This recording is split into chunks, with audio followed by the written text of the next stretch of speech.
And this Panthers Corner is brought to you by Blow the Whistle Sports. Yes, an epic ending to a season. This was a good day for football. Saturday wasn't so great, but nevertheless, we have ended up where we supposed to be. And I want to welcome all my friends from Carolina, the Cali Cat Pack, from the Roaring Riot, from the Angel City Riot, from Panther Nation. Stand up, Patrick. Oh my goodness. Derek, McGray. Did I say your name right? McGray? Yeah, you did. Hey. Most people don't. Hey. Not on the first How try. y'all feeling? How y'all feeling? I know how I'm feeling, and I'm feeling great. It's a wonderful thing. I feel like the universe smiled on us. We on the tip top. The tip top. Can nobody bring us down? Well, McCrae's right. We are on top of the universe. And guess what, man? I mean, as we were talking earlier before we went live, ball don't lie. We had some things not go our way on Saturday. I hate to always talk about refereeing because I hate that excuse, but I don't.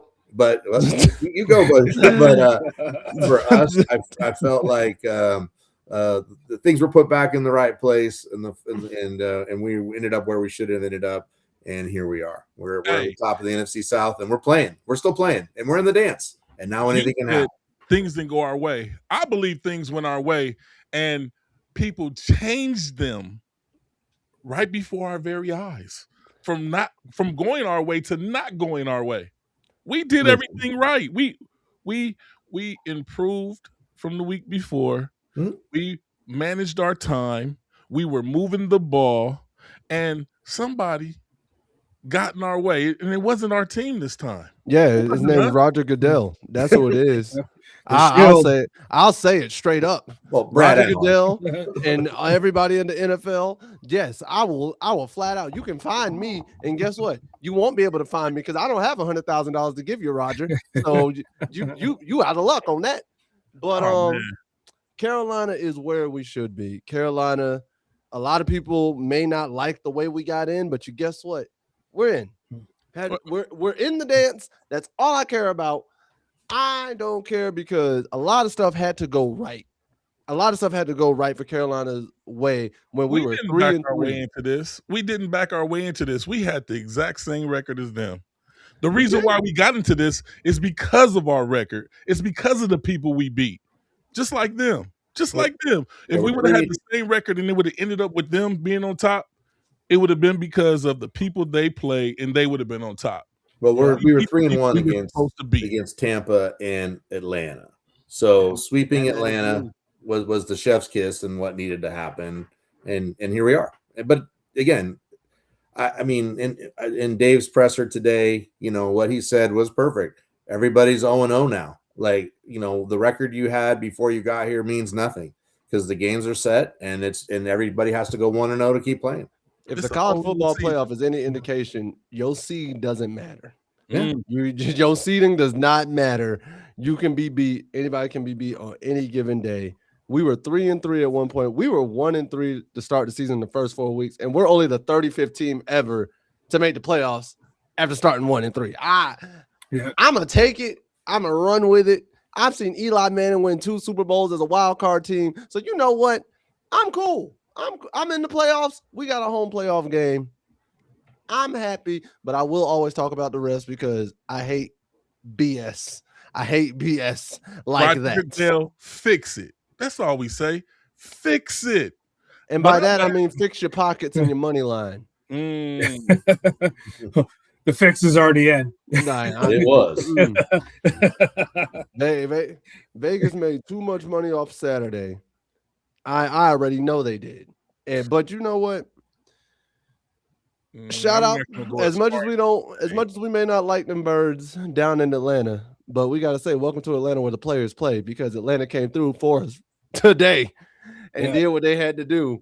And did you see the way when they made their first touchdown, how London threw the ball like I don't care about this touchdown? Yeah. That was a mess. You know what? That was a mess. I don't care. Listen, I know a lot of Atlanta fans who are just like, I want to win. But if there's a way for us to win and y'all not to go to the playoffs, I'd want that. And I'm like, you know what? That's fine. That's cool. That's the whole reason why I made that video, and I made Atlanta real disgruntled about coming through and helping Carolina. But I had all my Atlanta friends and was like, thank you. No need to say nothing back. Thank you. I just told mine, when he called me, hey, first thing I looked him dead in the face, I just said, appreciate you. Thank you. And he's like, you're welcome.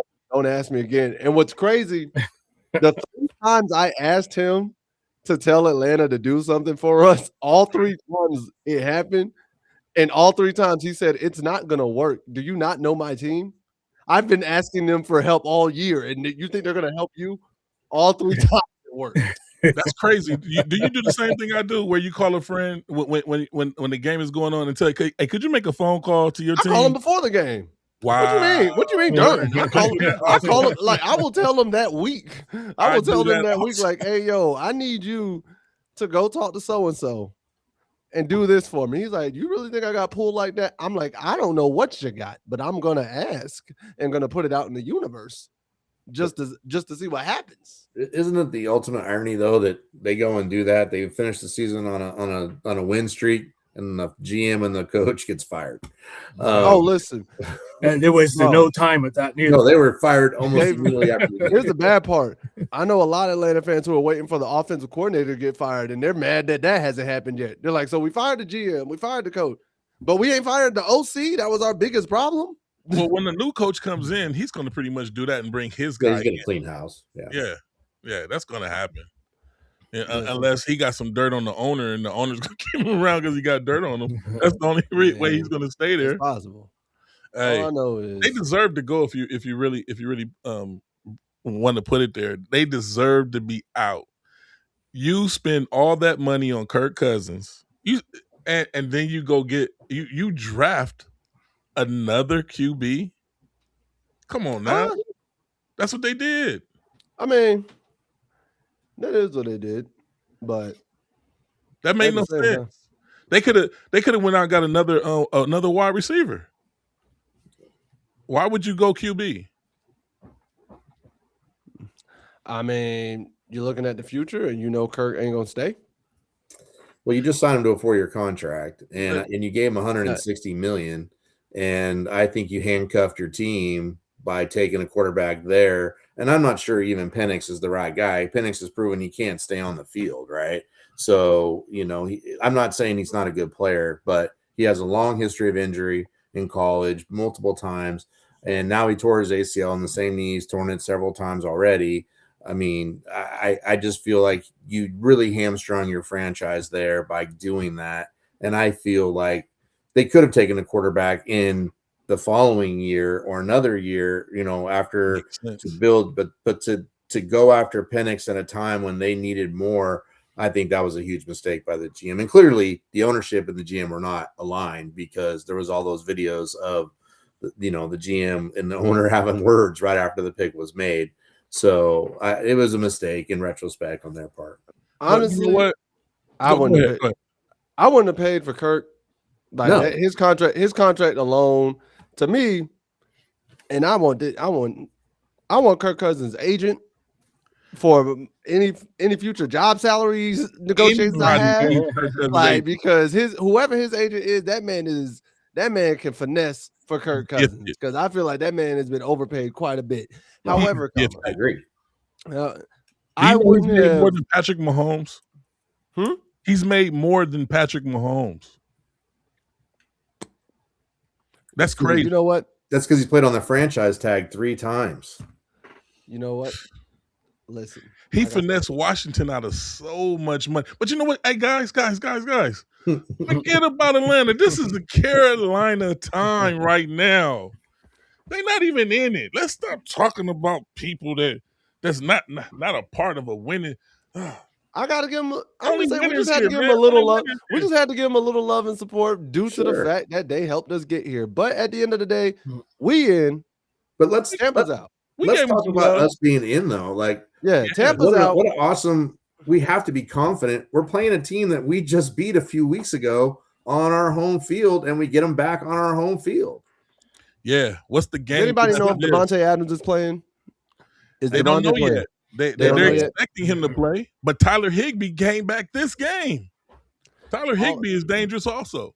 He is. He is. However, he ain't Devontae. No, No, he's not. He ain't Devontae. That's the one. That's the one I'm just looking for. Other than that, I have confidence in Carolina because they've proven they can hang with this team. I think we can all agree that was our best game. But didn't Devontae play against us the first time? I think so, which is why I'm saying. Yeah, he played against us. He played. He's just gonna have that edge. But like I said, this is the team we seem to have stepped up the most. Yeah. Because I think everybody can say that was the game. Almost everybody in the country was looking at us like, yeah, y'all gonna lose. Oh yeah, y'all gonna lose. Y'all ain't about to compete with the Rams, whether it's in Charlotte or in LA. Did you see how stressed their faces were when we were playing them? They didn't understand where this was coming from. They didn't understand. They couldn't fathom the Carolina Panthers came there and put hands on them. Here's the bad part. We did that convincingly. Here's the bad part. Everybody's expecting them to win again, so the pressure's on them. But the pressure's on them. But we have something that nobody's talking about, at least not yet.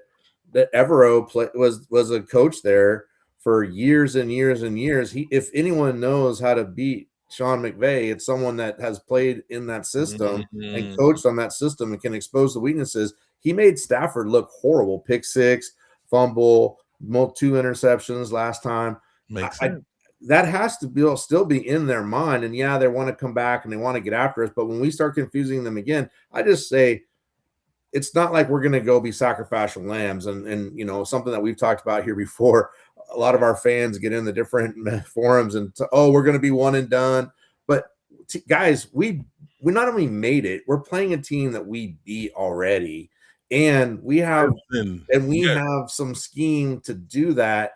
And I feel there's a confidence and a swagger like, hey, we're all right. And the other thing I want to talk about, and I hope everybody, I'm tired of the bashing of Bryce Young.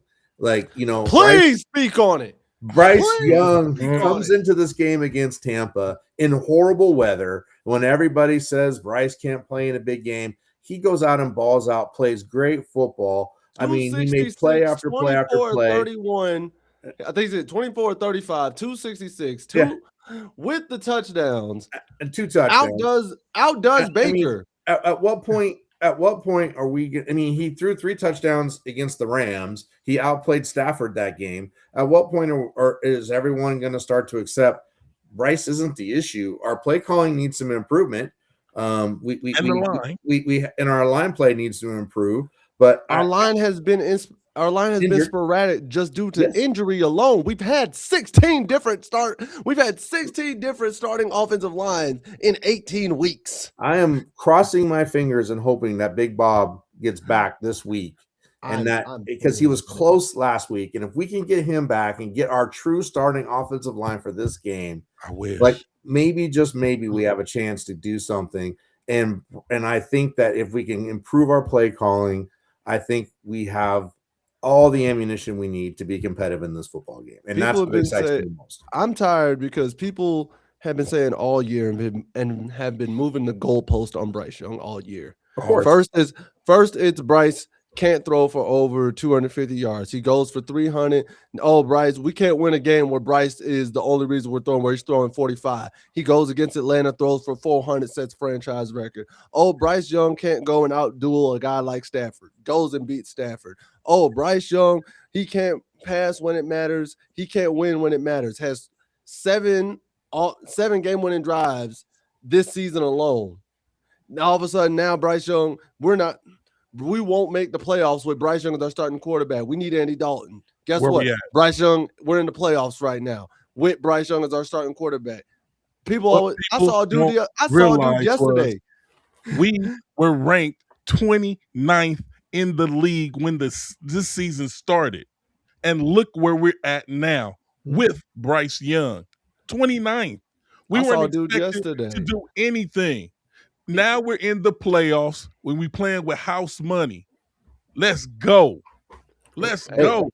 Just today, energy up. Just today, McCray, CBS Sports is talking about how we don't belong here because our quarterback, quote, is just not good enough. And now they're talking about him being 5'5" and he's small. And I'm like, go if you take go look at Jalen Hurts. If you took the names off of the stats, if you just had a bunch of stats on there, you realize that Bryce is in the top 15 quarterbacks in almost every category.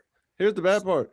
So people keep saying Bryce Young can't throw and whatnot. Okay, Bryce Young just his first full year under Canales, where he wasn't benched and he didn't have a coaching change. Mm-hmm. Bryce Young goes for 3,011 yards, which is a career high. 23 touchdowns, career high. 63.6 completion percentage, career high. 87.6 passer rating, career high.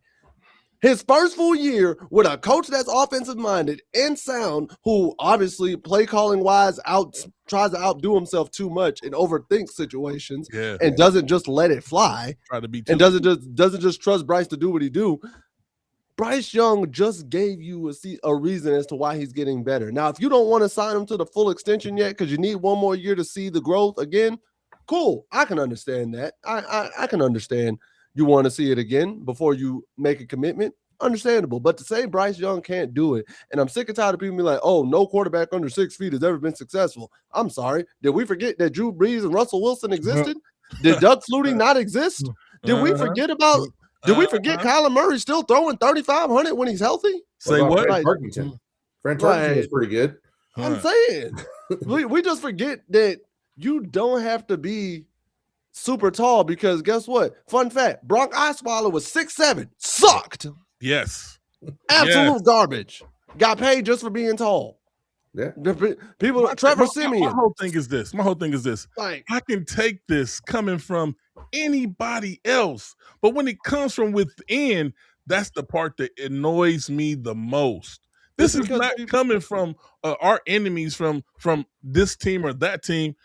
Our fan base, our brethren, our Carolina brethren out there on all the clubs. These people are harder on Bryce than anyone. And I'm not talking about CBS. I'm a little bit tired of CBS. I'm a little bit tired of them. They've been doing that for a long time. It's because of the simple fact that, one, the ones that really don't like Bryce Young, they didn't want Bryce Young in the first place. Mm-hmm. They'll move any goalpost to be like, oh, we need a real QB. We need a solidified QB. Yeah. No, because had you brought any quarterback into this situation in 2023 that we had, none of them would have looked good. You could have had Mahomes, you could have had Lamar, you could have had Burrow. Sorry, you couldn't have turned that team any better. Maybe you get 4 wins instead of 2. Maybe you get 5 wins instead of it. You saw what Mahomes looked like this year. They got 6 wins, 6-11. And that's Mahomes the Great. And that's Mahomes. Yeah. So with Andy Reid. I'm tired of people bashing Bryce, and I'm sick of it because he's the number 1 quarterback. They expect everything to be turned around immediately. And you have to realize the situation you're in with the coach you're in. So many people complain about the ownership and they complain about Tepper, they complain about Morgan, they complain about Canales, they complain about Wright. So it's like, if all of these things are issues, then how do you think the quarterback is going to just turn it all around if you have issues all the way up, all the way through the top that you're complaining about? Because they think he's Kazoo and he got magical powers with a little helmet on. And they're like, well, we gave up all that capital to go get him. Why can't he turn it around? Because you gave up everything to go get the young man and you put him in a bad situation where he had nothing. I'm going to say this, and this is the last time I'm going to say it. It's a process. When you change a whole regime, you get a brand new QB, and you gut your whole team. It's a process. You can't expect one number 1 pick to turn it around without help. And you know what? I'm done because the haters are going to hate. We got to realize that people are always going to have issues, even when Bryce Young does good and he throws for over 4,000 yards and he's making all the plays and he can't lose. When that one mistake comes up, they're going to go right back to what we're talking about right now. So let them talk. You know what? Let's pop our collar because guess what? We NFC champions. division champions. All I know, 2026. And you got to also recognize that he was developing for the last 3 years too. Yeah, for sure. You know, exactly. He didn't sit behind anyone to develop and come into the game. He was thrown into the fire. Yes. I don't hear Cam Ward go. I don't hear Cam Ward catching flack like this. No. If Tyler Shough had came in and done bad, and to be honest, Tyler Shough has a better situation he's in right now just because he got the chance to sit back and develop. But if Tyler Shough had been the day one starter and been bad or just not putting up numbers, he wouldn't have caught the flack for this. No, you can't sit there and get mad at Bryce for not turning it around when this is a super bad situation, but it's easy to blame Bryce because Bryce got benched at the start of last year and everybody's been holding that over his head like, oh, you're the number one pick and you got benched in your second year. It's like, yeah, the man threw for like 4 yards in a game. I'm sorry, bro. Like you might need to be benched for a week. Like I'm sorry, I can't even condone that. No. But since he's come back, he's been balling out. Since he comes back, he's been doing better. He got a chance to sit behind Andy Dalton, take those reps, learn from Andy, learn the way he's supposed to, learn what Canales is looking for, get better. But also Canales has got to get to that point where he's got to trust what Bryce sees because apparently, I don't know if y'all saw this. The clip from Saturday, they showed a clip of him on the sideline talking to Andy Dalton right after the flea flicker. Yeah, why'd we call that play? Yeah, why'd we call that play? Mm-hmm. And people are sitting there like, you're the quarterback, you're going to change. Here's the situation, bro. I feel as though Bryce Young is at a point right now to where he's like, you know what? I'm going to go with whatever coach calls 100% and not change it. Because if I change it and it goes bad, I'm catching flack. And if it goes bad and he calls it, I'm still catching flack. So I might as well just let it die. Bryce Young can't change plays. You can tell when Bryce Young can change plays, he'll have something on his arm where that he has his own plays that they give him to audible if he sees something different. He doesn't have that yet. They haven't gave him that authority yet. All quarterbacks can't call audibles. He's there. Sometimes it's only the offensive coordinator. But I got a couple questions for you guys. Let's talk about Bryce Young for a second. Who had more touchdown passes this year, Pat Mahomes or Bryce Young? Bryce Young. Bryce Young. Who had more touchdown passes, Jordan Love or Bryce Young? Bryce Young. Sam Darnold and Bryce Young. I'm gonna go Bryce though, but it's barely. Darnold got him by 2. I figured it was barely. But my point here, catch 22 coming up. That's why I was quiet. I know it was a catch 22 coming up. My point here is, by the way, Josh Allen versus Bryce Young. Bryce Young. Josh Allen got him by 2. The point is that we're talking about some of quote unquote the best quarterbacks in the NFL, and Bryce Young statistically is right there with them. One here, one there. If you go to total touchdowns with his rushing touchdowns, he has more than Lamar, more than Brock, more than Tua, more than Jordan Love, more than Aaron Rodgers, more than Bo Nix, more than Jalen Hurts. Cali Cat Pack, Roaring Riot, Panther Nation, all the Panther prides. Did y'all hear that? Did y'all hear that? Mm-hmm. Let's stop and let's support him and let's go win this game, man. Yes. I'm telling you. Let's all climb in the spaceship together and let's rock it away from here. Let's do it. They won't think it's time to get this W. They won't think a short quarterback. I have a question for y'all, and I'm gonna say this. I'm with it. How are y'all gonna react, or how you think the haters are gonna react if we go on a run and win this Super Bowl and Bryce Young wins Super Bowl MVP? Like what's the narrative? What's the narrative? The first thing you're going to have the haters. The first thing you're going to see is all these so-called experts suddenly change their take, right? As if we didn't hear them for the last 2 years talking mad smack and how he was never good enough. You're going to hear them suddenly change. I believed in him the whole time, and this is why he was the number one pick and all that. But the thing is you're not wrong. He did it in college. He is a national champion quarterback, and if Heisman Trophy winner. And if he goes out and wins, and by the way, we've been waiting all year for this team to play our best football, right? And if we actually start to do it now and we go out and win, because what if we by some fluke we win, right? As the outside world looks, not here, and we win this game, suddenly we believe, and now we're playing, free and loose because we're no one expects us to be here. We're the Cinderella team. House money. And now we go out and win. And to your point, it could happen. I'm not listen, the game is in Santa Clara, man. And I'm telling you, I have a funny feeling. And let's not forget, I've said it before, and I know we joke about it. Losing record.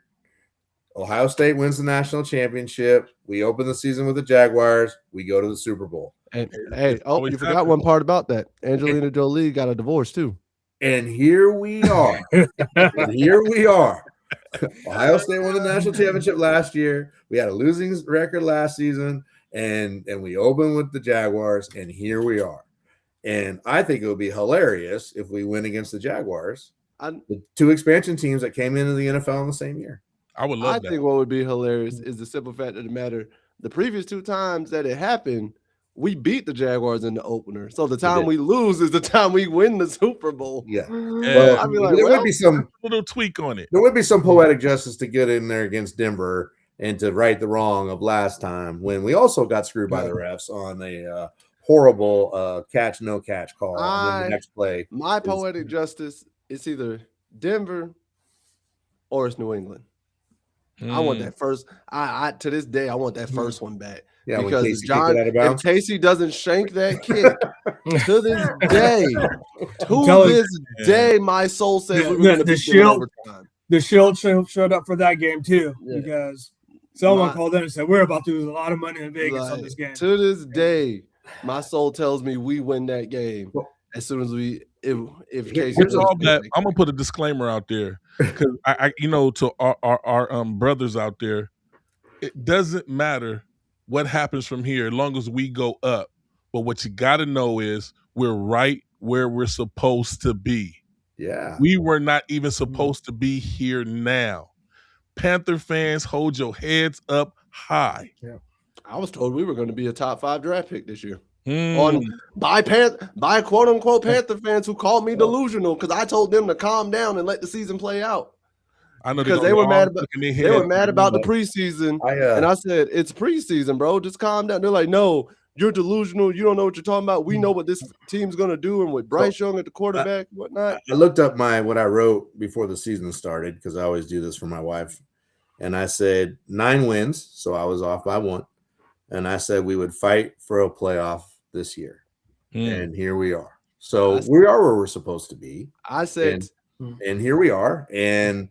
I mean, we can talk about next year later, but we're darn close, man. And Wayne and I were talking earlier this afternoon. We have basically an all rookie wide receiving core. Oh yeah, all rookie. We have Coker, who basically put his 2 seasons together is basically a rookie. Obviously, Tet's a rookie. Getting contributions from XL, who's still kind of a rookie, and or Tremaine. And or Jimmy Horn Jr. and rookie at tight end, but so that's only going to get better. We are, and the connection between Bryce and Coker is getting better every week. I mean, that touchdown throw was that was. I call, and I might have to send y'all these shirts because I've built them up and I'm planning on potentially selling them, but. I call Jalen Coker Coke Zero because it seems like every time we throw the ball to him, he never drops it. Yeah, so I call him Coke Zero. And he's a business-minded person. If you ever see him, he's always focused. I like the way he's poised on the bench. He's poised on his way to practice. He's just poised when anybody's talking to him. He's not all over the place, and he's young. Undrafted rookie out of Holy Cross who put up those stats, the most sought after undrafted rookie that year, and we paid him the highest signing bonus ever for an undrafted player, and he's paying dividends. But look at, he's paying dividends. I'm serious when I say I can see next year 1,000 between him and Ted. Oh, for sure, because I looked at the numbers now. He played in 5 fewer games than XL. and only has 50 fewer yards. They're both at like 3. I think XL's at 360. He's at 318. I think it was like 342. I think. Yeah, 340, something like that. Yeah. And so I'm looking at it. I'm like, T-Mac goes for 1,014. Mm-hmm. Coker, if healthy, can go up there and get you what you need. 1,010. Jimmy Horn is the one I really need to see. I want us to utilize Jimmy Horn the same way we used to utilize Ted Ginn Jr. This was the first game that he came in. Let him go over the top. Like, I'm cool with the jet sweeps, but start letting him put secondaries on the back burner. We used it in the Tampa game, and if Bryce puts it on him just a smidge earlier, he can cut upfield. He might house that ball. That's what it is. That's what I'm saying. But I also got to put the conditions in there too, because it's a wet field. Oh yeah, it's a wet field. It's a bad field. It's a rainy game. I'm not too mad at Bryce for that, but I'm not mad at him. I'm just saying it could have been better. It could have. It 100% could have been better. But Tremaine, I love Tremaine. I really do love Bryson Tremaine because I think he is a low-key grab. Isn't he Ricky Prohl? Isn't he Ricky Prohl and reincarnate? Basically. Yeah. Basically. 1,000%. Don't leave out our tight end that they got. Mitchell Evans? No, that broke his ankle. Jatavian Sanders? What happened when we started using Tommy? It was a month ago. I was on your very show calling we needed to use our tight ends more. And suddenly we're using Tommy more, and he gets what did he have 3 for 70 and a touch? Yeah. I mean, Tommy finally woke up. We've had Tommy. I think we got Tommy 3 years ago. 3 years ago. But you got to think Tommy had back surgery before this offseason too, though. Yeah. Tommy had that back surgery right before the season started, so he was easing his way back into it. But I love the addition of Mitchell Evans too, kind of to help with that. And I like I'm cool with it 1,000% if Canales wants to use Mitchell Evans for QB sneaks going forward. If he wants to do that, if you don't trust Bryce, at least put a big body like that. I think Tommy's the guy for that. Yeah. I think Tommy's the man for that. He's got that all-purpose jackknife. He did it a lot at Notre Dame. He played a lot of different positions. He played tight end and running back. I'd like to see more of it, but I agree. We need to. But I want to congratulate all 3 of you guys for being NFC South champions. Yeah, baby. Yeah. Hey, it took us a long time to get here. We had to go through a long, hard road, a lot of years. You know, we tired of being down. We up though. No matter what, we got a title. No matter what, we got a game next week, a big game next week, and at home. Oh yeah. Bring them down to the bank. Cali Cat Pack, Roar Riot, Panther Nation. Oh, let's go. What happens? What happens if we end up with a second game at home? Woo! What happens if the 6 and the 7 somehow win? Well, they could. You're talking about you don't think the Pack can beat the Bears? I do. Oh, you don't think the Bears can beat Philly? Look, I think the Bears are what they cracked up to be. I do. I'm just saying. I think it'd be kind of funny. It's like, Carolina's only going to get one home playoff game. Carolina wins, and then the 6 and the 7 also win. That means we got the Niners at home. I'm just saying. I would love that revenge. Man, we don't know. Possible, man. I want them think about how much that would be. Especially that's a game where we gotta beat Christian McCaffrey. Imagine that. We knock off Baker Mayfield to get into playoffs. Then we somehow set it up to where we got to beat Christian McCaffrey and potentially Sam Darnold to get to the Super Bowl. We got to go over everybody. Everybody from our past is in our way to get to where we want to get to. They were like that during the season. Ain't that the trip? Ain't that the trip how that's lined up? It's like the stars are all lining up and they're pointing to Carolina and pointing for that Super Bowl trophy. But you know what's fun? That we still in there and we still can aspire for more. We still can aspire for more. Hey, I want you guys to come back next week and let's talk about it after the game, after that W. Let's go out there and get that W. But right now, I just want to inspire all our Panther brothers out there. Keep your head up. And look, we're not arguing with you. We are on the same page with you. on the way up. But before we get out there, can I get a keep pounding from everybody? Heck yeah, man. Keep pounding. Keep pounding. Keep pounding. Let's go.